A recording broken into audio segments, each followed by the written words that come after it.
நபி ஸல்லல்லாஹு அலைஹி வஸல்லம் தன்னுடைய 23 வருஷ காலகட்டத்தில், தூதுத்துவ காலகட்டத்தில் இணை வைப்பினுடைய சாயல் எப்படி எப்படியெல்லாம் வருமோ அவ்வளையும் நொறுக்கினார்கள்.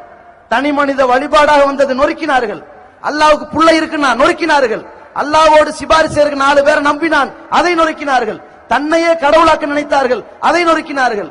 ஒரு படைப்பினங்களை கொண்டு வந்து படைத்தவனுக்கு சமமாக்கினார்கள், அதை நொறுக்கி காட்டினார்கள். கடைசியில நம்ம அடக்க ஸ்தலத்தை ஒரு வழிபாடத்தில் ஆக்கிட்டா என்று ரசூலுல்லாஹ் அஞ்சி ஒரு எச்சரிக்கை விட்டார்கள்.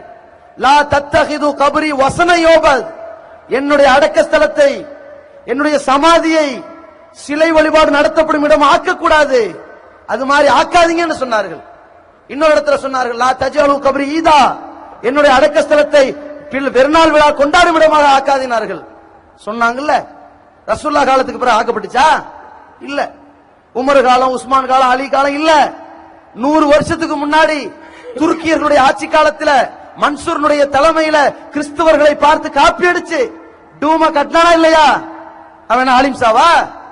மக்கள் அவனுடைய அலட்சிய போக்கு, இந்த இறை தூதருடைய அந்த பொன்னான வரிகளையும் தூக்கி எறிந்து விட்டு அந்த அலட்சிய போக்கு கடைபிடித்ததன் விளைவாக உண்டாக்கினான் டூர்ம.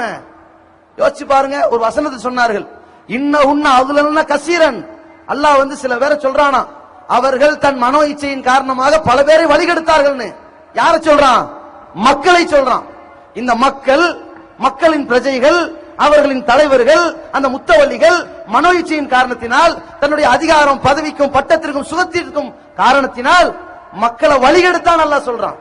இன்னொரு வசனத்தையும் சொன்னாங்க, விக்கிரகங்கள், சிலைகள் இந்த மக்களை வழிகெடுத்துருச்சுன்னு சொன்னாரு. விக்கிரகம் பேசுச்சா? வியாக்கியானம் பண்ணுச்சா? புரிய வச்சுதா? இல்ல. கெட்டவன் யாரு? மக்கள். அறிவு வேணா, சிந்திக்க வேணா. ஒருத்தன் காதுல வாக்மேன் வச்சிருக்கிறான், அவன்கிட்ட பேசுனா அவனுக்கு காது கேட்காது தெரியும், இது அறிவுபூர்வம். ஒருத்தன் தூங்கிட்டு இருக்கிறான், அவன்கிட்ட பேசுனா அவனுக்கு புரியாதுன்னு தெரியும். ஒருத்தன் செவிட, அவனுக்கு பேசுனா அவனுக்கு விளங்காதுன்னு தெரியும். இதுவெல்லாம் தெரிந்த நமக்கு செத்தவனுக்கு காது கேட்கும்னு சொல்றோமே, இது அறிவுபூர்வமா? இது முட்டாள்தனம் தெரிய வேணா? அப்ப இது கூட தெரியாத நிலையில் அலட்சியமாக இருப்பது யார்? ஆலிம் சவ மக்களா? நம்மளுடைய அந்த அலட்சிய போக்கை பயன்படுத்தி அவன் ஏமாத்துறான். இதுல ஜமால் உஸ்மானி அந்த பக்கம் வச்சுக்கிட்டாங்க, அவர் எங்க பக்கம் வர வேண்டிய ஆளு, முழுக்க முழுக்க எங்களுக்கு சாதகமாக பேசிட்டு போயிட்டாரு. சரி இருக்கட்டும். அதே நேரத்துல இப்படி வழிகட்டெல்லாம் கெட்டு முடிச்சுட்டு கடைசியில மறுமையில நாங்க என்ன இறைவா பண்ணோம், நாங்க நல்ல பிள்ளையதான் வாழ்ந்தோம், இவங்கதான் இந்த அயோக்கிய பையன் எங்களை ஏமாத்திட்டாங்கன்னு தப்பிச்சு போலான்னு பாக்குறீங்களா? அது முடியாது. மக்களுடைய அலட்சிய போக்குத்தான் இவ்வளவுக்கு காரணம் என்பதை மரண தருவாயிலே சொல்லப்பட்டுரும்.